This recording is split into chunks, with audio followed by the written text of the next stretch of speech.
No Place Like Oz, Chapter 3. Here, Mitzi Blair said, thrusting a small book gift into my arms as soon as I opened the front door and found her standing on the stoop. Happy birthday. Is Susanna here yet? I eyed Mitzi uncertainly, and she gave me the same look right back, with a hint of a question like, well? I didn't know what had come over me. Mitzi was my best friend, and here I was treating her like a stranger at my birthday party. Luckily, I caught myself in my momentary rudeness, smiled brightly, and ushered her inside. Thank you, I exclaimed, placing the present on the little table that Aunt Em had set aside for that purpose. Susanna and Jill are by the... I didn't get a chance to finish my sentence. My mom says happy birthday, too, Missy said over her shoulder, already making a beeline for the corner where snobby Susanna Hellman was, slept against the wall, looking straight out of a magazine ad in her brand new dress with a fashionable wide collar and a bright pink sash, while her sister, Jill, helped herself to Aunt Em's signature potato puff balls from the snack table. Thank goodness you're here, Susanna said, her face cheering in relief when she saw Mitzi approaching. I was beginning to wonder if Jill and I'd be the only people under 100, not counting Dorothy, of course. I giggled at the barb, probably more enthusiastically than I should have, and tried to pretend that it wasn't at my expense. It would have been easier to let it roll right off me if Susanna didn't seem so right. The sparse crowd milling around the living room was almost entirely made of Uncle Henry's friends from neighboring farms, and none of whom were a day over 40, if that. I had been hoping for a few of the handsome farm hands at least, but I guess they'd all been left behind to keep an eye on the livestock. So, Dorothy, Susanna said, turning her gimlet-eyed gaze in my direction, been any good parades lately? This time there was no sense in pretending she wasn't poking fun at me. Susanna couldn't bear to see anyone else getting more attention than her, and was always acting like the little parade that they'd thrown for me after I'd survived the tornado made me some sort of spotlight hogging monster. It had been years ago, but she never would let me forget it. Frankly, I hadn't wanted snobby, mean-spirited Susanna Hellman at my party in the first place, but Mitzi insisted that there was no point in throwing a party if you weren't going to invite the richest girl at school, the only girl at school actually, and so I relented. Now, I looked over at my friend, expecting to see her indignant, but she just averted her eyes to the floor, her face flushing. If I hadn't known better, I almost would have thought she was stifling a laugh. Fine, I may as well admit it. When I say that Mitzi Blair is my best friend, what I meant to say is she used to be my best friend. For most of my life, the two of us had been inseparable, but that had changed after I'd ridden the cyclone. Mitzi was the only one, other than my aunt and uncle, who I'd told the truth about my adventures in Oz after I'd come back. It hadn't gone well. Instead of marveling at everything I'd been through, Mitzi'd called me a liar and a show-off. We'd make up a few weeks later, but that didn't mean things had gone back to normal. These days she was spending more and more time hanging around with an awful Susanna Hellman, not to mention with Marion Stiles and Marjorie Mumford. As for me, I was spending more and more time by myself. Oh, I didn't care. This was my birthday, and Aunt Em had put so much effort into it, not to mention money that we couldn't well afford. With the farm doing the way as it was, if she and Uncle Henry were kind enough to throw me a party, then I was going to enjoy it whether Susanna Hellman wanted me to or not. If only there was a few more people to talk to. Of course, Uncle Henry had already warned me that not everyone I invited would be able to make it. It was harvesting season, after all, the busiest time for anyone on a farm, and anyway, most of my classmates lived too far away to easily make the trip all the way out here. Still, I'd been hoping out for a few more girls my own age that would be able to make it. So even though I'm not exactly their biggest fan, I breathed a sigh of relief when Marion Stiles and Marjorie Mumford walked through the door. I was happily greeted them when Mitzi tapped my shoulder. Susanna's little sister was at her side, hopping impatiently from one foot to the other. "Excuse me, Dorothy," Jill asked innocently. "When do you suppose the cake will be?" "After the presents, I think," I replied. "It's one of Aunt Em's best." "Well, when are presents then? Mother said we had to stay till the cake." Susanna snorted back a laugh and shushed her. I sighed. The truth is, I had been planning on waiting for the reporter from the Carrier to arrive before opening the presents. He's told me that my Sweet 16 would make the perfect story for the Sunday edition. People were still interested in my doings, even if they weren't throwing me any more parades. But the reporter was nowhere to be seen, and people were starting to seem bored. Maybe one gift wouldn't hurt. It would make me feel more like a party. Plus, I had a feeling I knew exactly what my Aunt Em would get with me. "I guess I could do a little preview," I said. Aunt Em, I said, wandering over to where she was sitting alone on the couch. Aunt Em has never had Uncle Henry's gift for chatter. I think I should open your present so everyone can see it. Of course, dear, if you say so, but don't you think you should open one of the others first, though? I'll get to them, I said. I just can't wait for yours. Okay, dear. I'll ask Henry to bring it down. My aunt set her tea down and went to fetch Henry. I'd been dropping hints for weeks that I wanted a new dress more than anything, and from the way my aunt's eyebrows had shot up into an arch every time I mentioned it, I had a feeling I'd be getting my wish. I didn't know that she was going to do it to manage it. They'd already spent more money than they really could afford on the party itself, but if anyone could pull it off, it was Aunt Em. Susanna Hellman wouldn't be so smug when she saw me descending the stairs in a dress that was so sure to put hers to shame. The more I thought about it, the more it seemed just the thing to turn the party around. A few minutes later, Toto was wagging his tail excitedly and racing around the room as Uncle Henry came out of the kitchen, carrying a large floppy package wrapped in tissue paper. There was no box, and the paper was crinkled and creased in all the wrong places, but I didn't mind. It's what's on the inside that counts, and it certainly looked like was on the inside was exactly what I thought it was. Henry placed the present on the rest of the gifts, and everything one began to gather around. I picked it up and held it to my chest, and as I did, my eyes met Aunt Em's. She looked away with an expression that almost seemed worried. Well, Susanna urged me, are you going to open it or not? I peeled away the wrapping as Susanna leaned in close, eager to get a good look. I heard her stifle a snort as heavy twill fabric came into view. My heart stopped. The rest of the paper crumpled to the floor, and the dress swung loose. It was long and brownish green, not sparkling green or forest green or even blue-green like the ocean.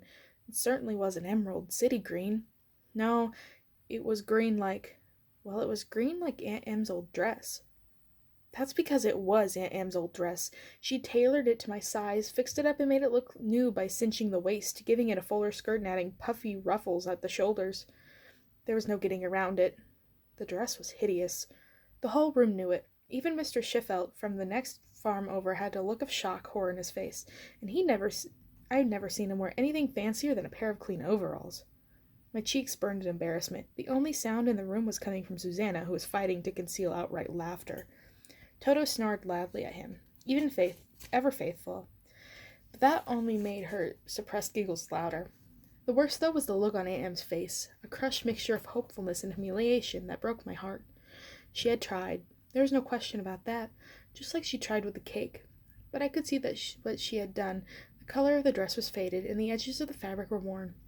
The red embroidery on the sleeves looked out of place, and it was there to hide the tear from when she caught it on the chicken coop. Susanna gave up all attempts to cover the snickering once the dress was fully unfurled. "Oh, how nice," she said. "It'll be sure to keep you warm when you're working out in the field, and you won't need to worry about getting it dirty." At that, her sister burst out laughing and buried her face in her hands. If I had a bucket of dirty water to throw in Susanna's face, I would have. If I had, I'm curious whether Susanna, like many a witch after her, would have melted right before the eyes of me and all my guests. I, for one, would not have been astonished. It wouldn't have been anything I wouldn't seen before. But I was empty-handed, and I knew the only way to strive off the angry, hot tears that were prickling in the corners of my eyes was to maintain my dignity. "My, what a dress!" I exclaimed jubilantly, to no one in particular, least of all Susanna. "You have to try it on," she sing-songed mockingly. "Go ahead, show it off." At that, Marian Stiles began to giggle in her hands, and then Marjorie Mumford. When Misty began laughing along with them, like the Benedict Arnold that she was, I realized the sad and final truth. I had no friends. Some of these people belonged at my birthday party. The people who belonged here were the ones who really cared about me. The Scarecrow, and the Tin Woodman, and the Lion, and Glinda, and all the other people I met in Oz. They were my true friends. "Well," Susanna prodded me again, "when's the fashion show?" I had had more than enough. I was Dorothy Gale. I was the girl who rode the cyclone. Not to mention the girl who went to Oz and defeated 2 real witches on my own pluck alone. She was nothing compared to them. And now I was angry. It was one thing to be cruel to me. I could take it, but I didn't understand why anyone would want to hurt my aunt. "I don't think you know who you're talking to," I said to Susanna, with every ounce of imperiousness I could muster, which happened to be quite a lot. Susanna just hooted, and Marian looked as if I was about to burst. "Oh, I know," Susanna managed to reply through her giggles. "You're the fairy Princess Dorothy. I wonder, though, Why aren't your fairy friends here? Is it 'cause you made them all up? It's too bad. A straw man and a big tiger at your birthday would probably fetch you another newspaper article for your period precious scrapbook, wouldn't they?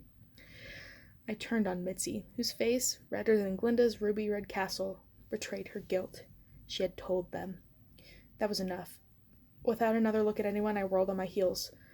Never mind. I'll go try it on right now. It was the last thing in the world that I wanted to do, but what other choice did I have? Give in to them? Let them get their best of me? I wouldn't give them the satisfaction. When I reached the stairs, though, each step seemed more hopeless and daunting than the last. As I made my way to my bedroom, an awful gown draped heavily over my arm, and Toto followed right behind me. In my room, I stood in front of the mirror and held the dress up to my chest. It was a perfectly respectable dress, it really was. I could see how Aunt Em would have been pleased in her ingenious scheme to refurbish it. Could see her happily sewing and cutting, congratulating herself for her thriftiness and creativity and pioneer spirit. That was when all my anger and resolve fell away, leaving only a sense of sad, empty hopelessness. Because of course it didn't matter at all. Even the finest dress money could buy, a dress befitting Her Majesty Susanna Hellman herself, wouldn't have been the dress I'd been dreaming of. The dress I'd been dreaming of would have been magical. It would have came from Oz. I know you're disappointed, Aunt Em's soft voice said from the doorway. I'm sorry those girls were mean to you. I surely didn't know what's come over Mitzi Blair, but we did tell you not to share your tales. I looked up at her. This was the moral of the story to her. This was my fault for telling my friends the truth about what had happened to me. They're not tales, I snapped, and I'm not disappointed. I trailed off. I didn't know how to end the sentence without hurting her feelings anymore. You know, the things have been tough, Aunt Em said. We just have to get through this rough patch. I promise there will be a new dress someday, a dress and a bigger cake, and how? I asked before I could stop myself. How will we get any of those things? What's going to be different from tomorrow or the next day? Every day is the same. Aunt Em's face fell even further than it already had, further than even seemed possible. Our luck will turn, she said. Maybe next year will be a good crop, and we'll be able to go into town and buy you whatever dress you want. It all came rushing out. It's not about a dress or a cake, Aunt Em. It's about this whole place. Nothing ever changes around here, and everything like it's just the way it is. But I'm 16 now, and I can't imagine spending the rest of my life here, doing the same thing every single day, never wanting more. I was starting to cry now. I just wish you could see what it's like, I said, when you understand. And Uncle Henry would too. There's magic out there in the world, Aunt Em.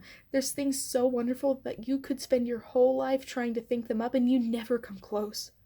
The tears in Aunt Em's eyes evaporated in an instant. Her gaze went steely. That's a trick my aunt has. She's not as much of a pushover as she first appears.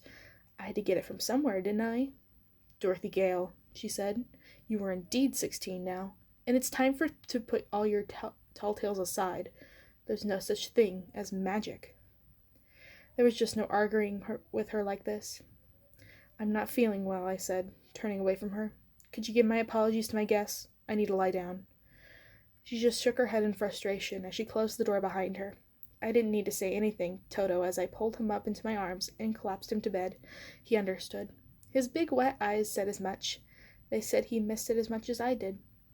As angry as I was at Mitzi and Mary and Susanna and even Aunt Em and Uncle Henry, I knew that Aunt Em was right about one thing. It didn't matter what had been real. I was never going back there. Kansas may not have felt like home anymore, but it is where I lived, and it is where I was going to live. I know I had to put everything else in the past where it belonged. I knew all these things, and yet there was a part of me that couldn't let go. There's no place like Oz, I mumbled, pulling Toto even closer to my chest. I barely knew I was saying it. I might have been already asleep.